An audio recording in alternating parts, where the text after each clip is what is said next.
For my 1000th video on YouTube, I figured we could talk about some TCGs. My goal for this channel is to be able to have I just want an opportunity to talk about trading card games, and I don't get that. I have a couple friends who are into it, but I'm like the most into it, and my wife has told me to stop talking to her about it, so that's where you come in, and that's why I don't have any huge lofty goals for this. Well, what's going on, everyone? Welcome back to KitchenTableTCG. That video was from December 16th, 2020, 485 days ago.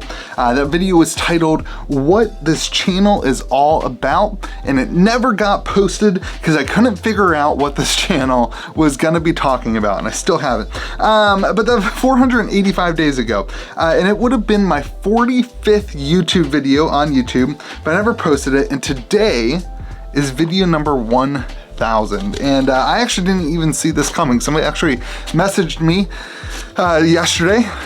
Today is the day that this video is posting, and was like, hey, this is what are you doing for your 1000th video? And I decided I just want to talk about trading card games. So later in this video, we are going to talk about the market, the entire TCG market. If you want to get there, you can skip forward there, but I wanted to talk a little bit about the channel. You know, in those 485 days since that video, and I was just watching that today, and I don't know, it got me feeling. I've had a very feely week this week with the Fab 2.0 stuff coming out. In those 485 days, I've quit my job. I've had my second child. My basement's been flooded 3 times. My previous house that I was selling's basement flooded. I've managed living with a frontline worker who works in the ER in the middle of a pandemic. And I've also started using Discord for the first time. Like when that video was posted, I had never used Discord, and I have a whole community. Shout out to my patrons and the community that is built around KitchenTableTCG. I had never used Discord. I met many lifelong friends over those 485 days, and I've learned that my love for TCGs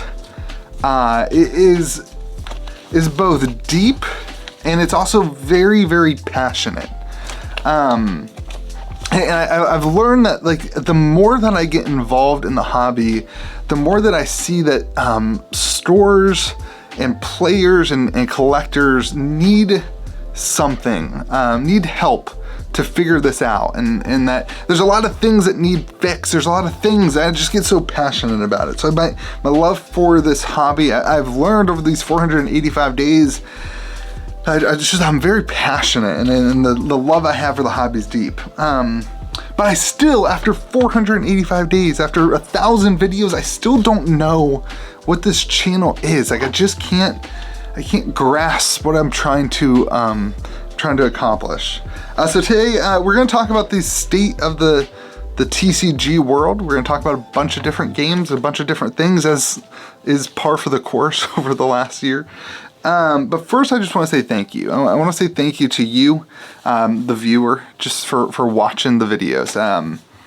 Making 2 videos a day, it's exhausting, and there's days where my videos aren't very good, and there's days where my videos, maybe I say something that's not 100% accurate. There's days where my videos are maybe a little bit too passionate and too energized, and I say things that are a little over the top, and there's days where maybe I don't say enough. Maybe I don't actually get my point across enough, but I just want to say thank you for watching, and patrons, thank you for supporting. You can't do a YouTube channel like this. My wife wouldn't let me do a YouTube channel like this and take the time to be involved in the community and to research and to, it's not just posting videos. This is a full life. It's not even a job. I mean, I work all the time. I work on Saturday and Sunday. I haven't had a day off. So, like, even when I'm on vacation, I'm working. Like, there's a million. I bring my laptop to do the podcast and stuff like that. So, because of you patrons, my wife lets me do it, and it's amazing. I've almost quit twice. There's been a couple of things in this past year that have been really rough in terms of community stuff and things with game companies, and it's been very frustrating at times. I've been wrong a few times, which have made me really want to rethink the way that I do the channel, and the markets and the world of TCGs has just radically shifted. When we started this channel, it was much different, and I never intended to do gameplay videos. I never intended to do deck techs, and I never intended to talk about new TCGs like the ones that are on Kickstarter and stuff like that. The channel has just evolved. And at times, again, I still just don't know. That video title was, what is this channel all about? And I didn't know then. And it's funny, I still don't know now, and I think that's okay. Because I hope that through this whole thing, even when I've been maybe too passionate, even when I've been maybe too opinionated, I hope that you have still left this channel feeling that you have value, and that you matter. Because if you don't feel like you have value, and if you don't feel like you matter, then I'm not making content that's worth it. And I know that's silly, they were talking about trading card games, and I know that's silly but if you get anything from my content, I want you to know that you matter as a person, and that people need you. And so, I don't know how to get that into TCG content for you. But when you go to your LGS, there's somebody who needs to talk to you. There's somebody who values your presence, and there's somebody, and I hope that this channel has given you some tools to go to those people. I hope this channel has given you some encouragement to know that, and that's what I'm trying to figure out how to include on this. Anyway, making 2 videos a day for 500 days, it's exhausting, and at the end of it, it's just not worth it if you don't leave here encouraged. So, I'm also very passionate about TCGs though, so there's a really thick balance, because I think as a content creator, it's my responsibility to produce content that is pushing companies and pushing TCG worlds and pushing consumers to think about the products that they're buying. If I was a Magic the Gathering content creator, I would be very, very critical of Secret Layers and the amount of money that you're spending on Secret Layers for those cards. I would be very, very critical about that stuff. And I think that there's a lot of passion that comes through, and that passion comes from hoping that you as a consumer look at things deeper and know what you're getting into. Anyway, so let's hop in. Let's talk about the TCG world. Here we are. I don't know, it's April something. What is it? It's April 16th. Let's talk about the TCG world, specific games. We're going to start with Fab 2.0. My views this week have been absolutely insane. Fab 2.0 did something that I think most people have overshot. And I think even, I think this is probably the most important thing about Fab 2.0. And that is that Fab 2.0 has brought in a lot of passion out of the woodwork. And if I had one thing to say to you, is that if people aren't passionate about your game, then your game just doesn't matter. And people's passion means that they care. And if people care, then you are doing something really well. And what Flesh and Blood 2.0 has proven is that there is a lot of passion behind this thing that Legend Story Studios and James White is creating. And that is a very, very good sign for Flesh and Blood. That people care enough. I think they do. I do. I don't know. I care enough. I haven't slept in 7 days. I care enough that I'm so connected to it that I want to make videos and I want to talk about it. I want to get on the forums and the Facebooks and say, no, you're wrong about this and this is why. And I really hope they do it this way, because if they do it this way, then it will accomplish this. And there's a lot of passion behind Fab 2.0. And whether you're on one side of the fence or they're not, it doesn't really matter. What matters is that people really care.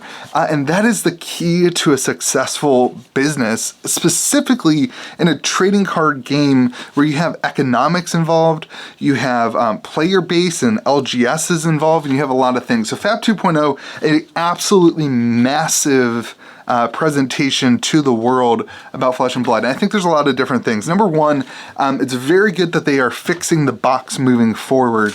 You've heard it on this channel. Again, I've gotten so much criticism on the channel for being negative and it's not negativity. Maybe I'm not doing a good job of presenting it, but it's just passion because things weren't working. And I want it to work so freaking bad because I love it so I love it so much. I want it to work and I care about it. And so the biggest problem that I've talked about on this channel is that the box just doesn't work. Legendaries were too expensive. The box didn't work. It kind of offset these box things. And so I think this new product where they're changing the box, they're getting rid of the first edition, the unlimited thing, while it may not be the way that I 100% would have ended to do it with, I do think it's really good that they've fixed the problem. And I think this problem hopefully trickles into fixing the distribution issues and the holding box back issues. And I think that honestly is the biggest importance. If you don't fix the distribution issues, if you don't, Rudy said it best. I'll let you go watch his video. But if you don't fix the channel fireball issues, screw you, channel fireball. Then you don't work. It doesn't work. Flesh and Blood cannot work unless they fix the distribution issues. It just won't work. And so I think by fixing the box, you've potentially started this train of fixing the distribution issues. The box was broken itself. It needed to be fixed, and it is. And so they come to a solution. We'll see if it works or not. But I hope that box fixes the distribution issues. I would have liked to see LSS say something about the distribution stuff.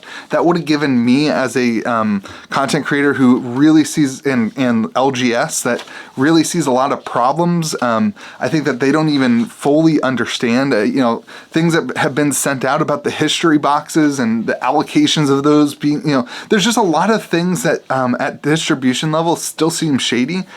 I hope that this change fixes some of them.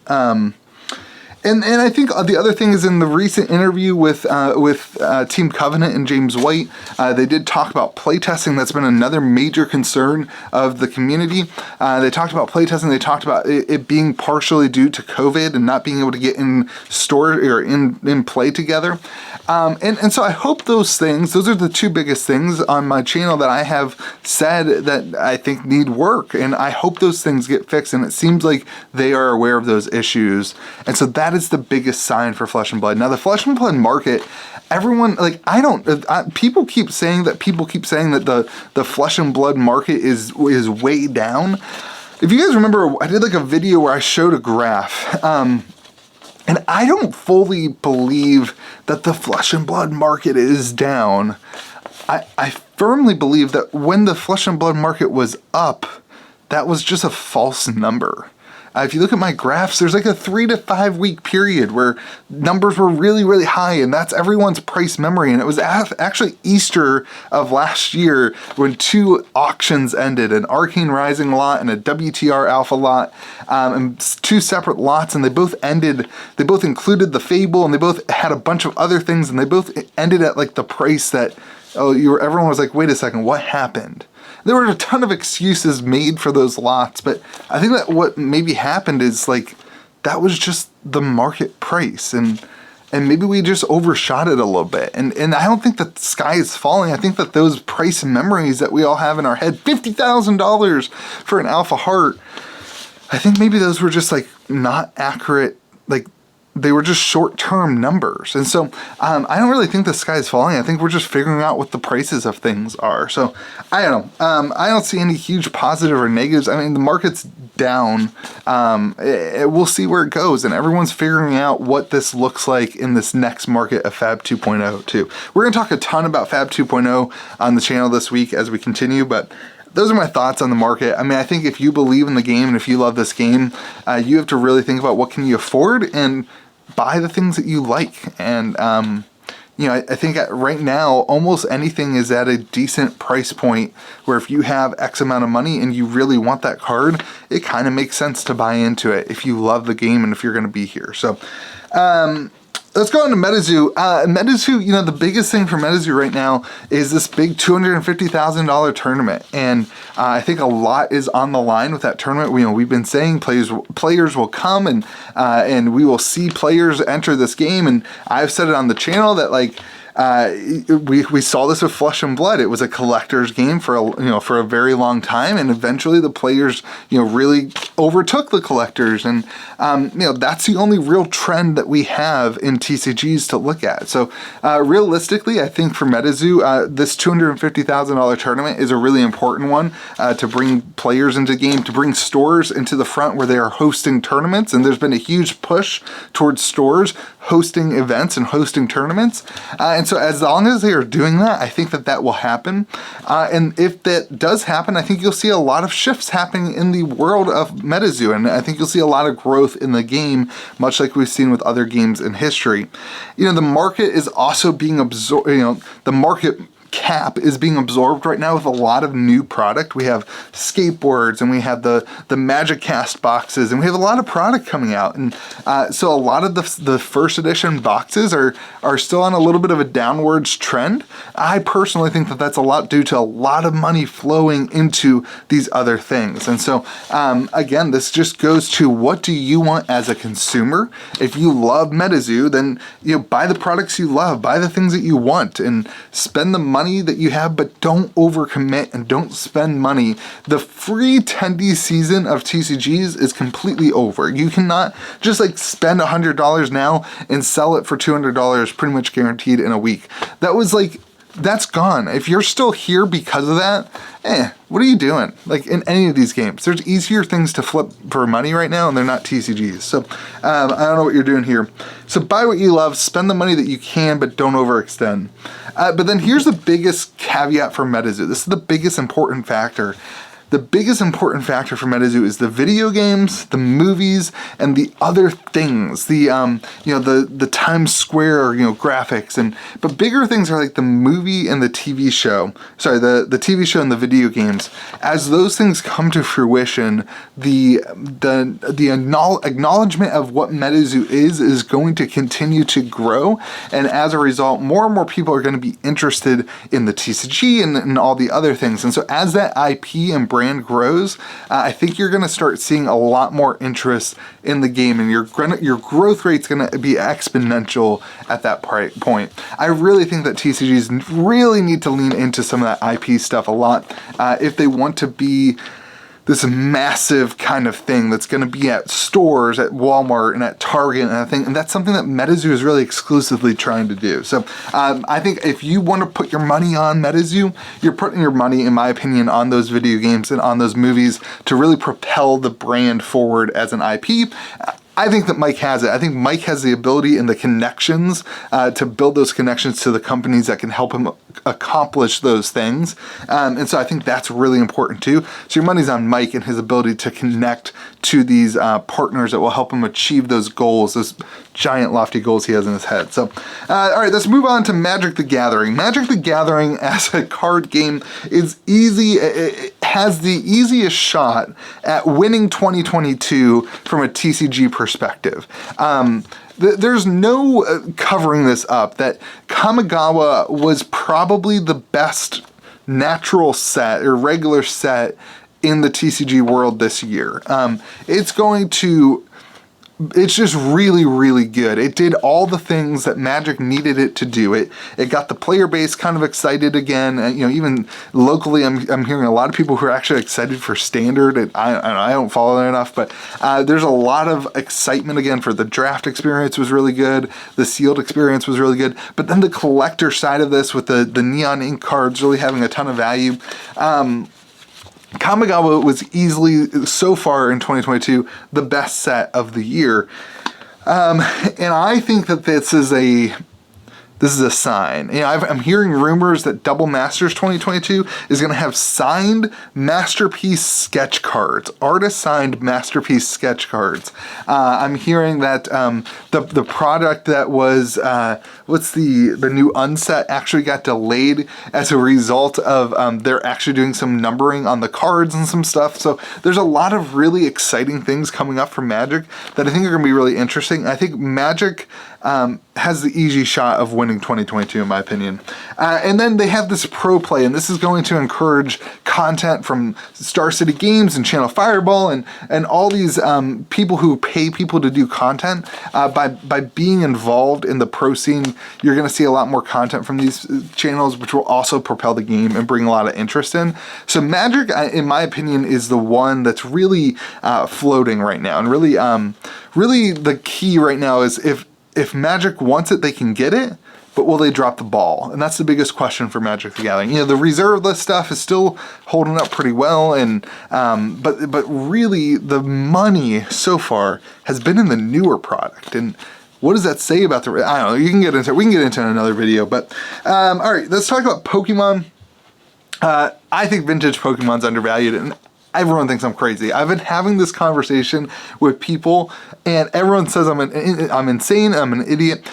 I think vintage Pokemon is undervalued right now. If you look at the TCG world and the amount of money that's being spent on new games and Kickstarters and this, that, and the other thing, and I get it. I understand it's groundful. I am that channel. That is what I talk about predominantly on my channel, is the new TCGs. I am a firm believer in new TCGs, in Flesh and Blood, in Metazoo, in Kickstarter games, in Sorcery, in Cryptic. I'm a very, very, very big fan of those games. But there's a ton of money thrown at them, and people who Pokemon's undervalued. That's all I'm saying.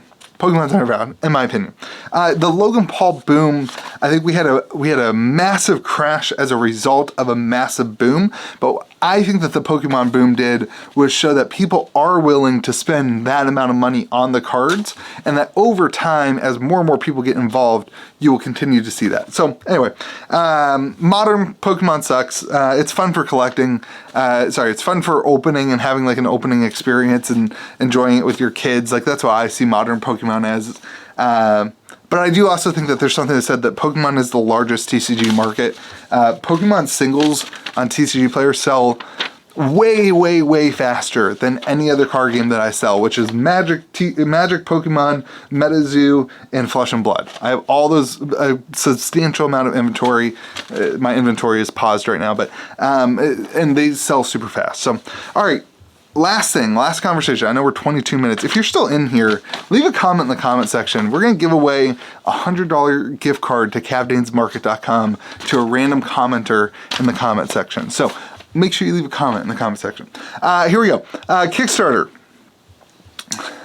Whew. Sorcerer changed the game.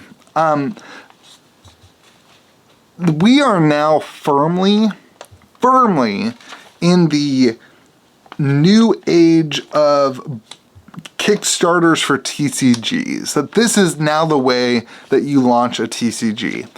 And Sorcery set the bar really, really high, and it's going to force all other TCGs to do things really well. And we saw this in the board game industry. And if you're not familiar, the board game industry took off with Kickstarter. And I think there's a world where that happens for TCGs. Now, here's the caveat. I do think that world's going to be much quicker and shorter than the board game world was.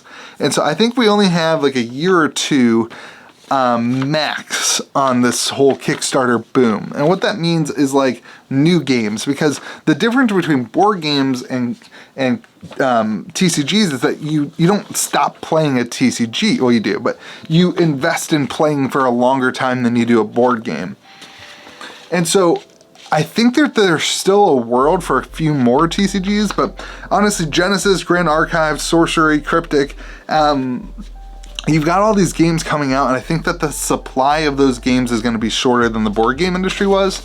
And so these games, I think the key for them is how do they manage it going forward.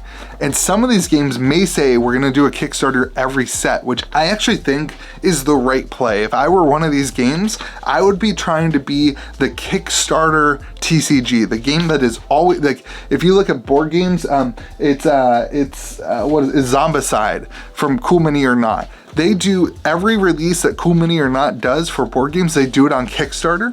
I actually think there's a world here where as a TCG, you could actually be a really, really cool platform if every one of your releases, every 4 months, every 6 months, whatever it is, came out on Kickstarter. And that would result on a lot of increased hype and a lot of that stuff. And then you give your stores those Kickstarter tiers, and that's how they stock up on product in those in-between cycles. I think that there's a world for that, and I think we'll see that. But anyway, the most important thing for these Kickstarter games is, can they create a community around their vision for their game, whether that be on Discord or working with local game stores. I do think Discord is like an amazing opportunity for these games, especially with Tabletop Simulator and that kind of stuff. And then you build the game at your local game store. If you are a person on that Discord, maybe you get your play group together and you play that game, and then it grows from there. So I think that's a huge thing, but they have to be good at creating community. So anyway, those are my thoughts on the Kickstarter stuff. That's my thoughts on my 1000th video for TCGs. I know this was super long, 25 minutes is pretty long for my channel, but I just want to say thank you to my community, my Discord community, my Patreons. I want to say thank you to the viewers. Man, it means so much to me that you would watch these videos and listen to what I have to say. I know I'm not like some expert professional. I guess technically I am, but you know, I just hope you see my point of view, and I would love to hear your point of view as well in the comment section. Hey, thank you so much for being here. Hope you have yourself a fantastic day. Remember to be kind to the people around you. Most importantly, remember that you matter, and that the people that you interact with, you know, be kind to the people around you, because those are the people that you get to interact with every day, and only you get to interact with those people, and you matter. So be kind to the people around you.